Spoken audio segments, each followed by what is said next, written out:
Hello everyone, welcome back to my another blog. তো আজকে চলে এসেছি বাঁকুড়া, মানে আমার মাসির বাড়ি। অনেক দিন পর বলতে আমার বিয়ের পর ফার্স্ট টাইম এলাম মাসির বাড়ি। সো অনেক মজা হবে, বুঝতেই পারছো। মা সাথে আছে দিদা, আর আমরা অলরেডি নেমে পড়েছি বাঁকুড়াতে, আর এখন টোটো করে যাচ্ছি মাসির বাড়ি। আর এখানে ওয়েদারটা দেখো, সেদিন কিন্তু দারুণ একটা ওয়েদার ছিল সত্যি কথা বলতে। চলো দেখা হচ্ছে মাসির বাড়িতে। যে এই যে দেখো চলে এসেছি, আর এই যে হচ্ছে আমার মাসির গোপুসোনা, মানে আমাদের সকলের গোপুসোনা, মিষ্টি গোপুসোনা দেখতেই পেলে। এরপর আমরা সন্ধেবেলায় সবাই মিলে বেরিয়ে পড়েছি একটু ঘুরতে। আর সবাই মিলে বলতে কে কে আছে বলে দিই, আমার দুই মাসি, তাদের মেয়েরা, আমি, সবাই আছি।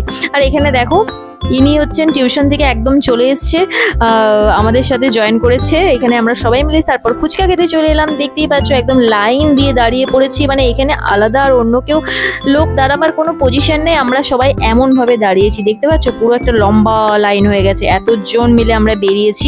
কোথায় এসছি সেটা ফার্স্টে বলবো, দাঁড়াও দাঁড়াও খেয়ে নি আগে। আর এখানে তো আমাদের ফুচকা খাওয়ার কম্পিটিশন লেগে গেছে, মানে যে যত খুশি ফুচকা খাও, আনলিমিটেড ফুচকা যত খুশি খাও। না না, মজা করলাম, আমি কিন্তু 20 টাকার বেশি ফুচকা খেতে পারি না সত্যি কথা বলতে।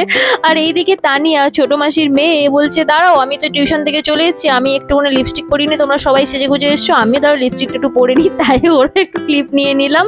আর এখানে এরপর আমরা সবাই মিলে যাচ্ছি স্টাইল বাজার। ফার্স্টেই চলে এলাম স্টাইল বাজারে। এখানে মাসিদের কিছু জিনিসপত্র কেনার ছিল, সেই জন্য সবাই মিলে এলাম, আড্ডা মারতে মারতে চলে এলাম। আর দুই মাসি, আমার মা, সাথে আমার দিদা, সবাই বেরিয়েছি। দেখতেই পাচ্ছ এখানে প্রীতি, ঝিলিক সবাই আছি। তো এখানে সবাই কেনাকাটি করছে যে যার মতো। আমিও একটু ঘুরে ঘুরে সব জিনিসপত্র দেখে নিলাম, বাট আমার কিছু পছন্দ হলো না। আমি জানি না কেন আমার সব জায়গায় পছন্দ হয় না। বাই দ্য ওয়ে, কেনার সেরকম একটা মুড ছিল না সত্যি কথা বলতে। মুড থাকলে অবভিয়াসলি পছন্দ হয়ে যায়।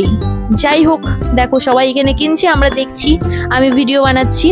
এরপর এখানে চলে এলেন আমাদের স্বপ্নীল ভাইয়া। এই যে নমস্কার করছে না সরি বলছে, কে জানে কি করছে, ভগবান জানে। এরপর আমরা চলে গিয়েছিলাম মায়েদের সং ছেড়ে, আমি, প্রীতি আর এই স্বপ্নীল, আমরা সবাই মিলে গিয়েছিলাম ডিনার করতে।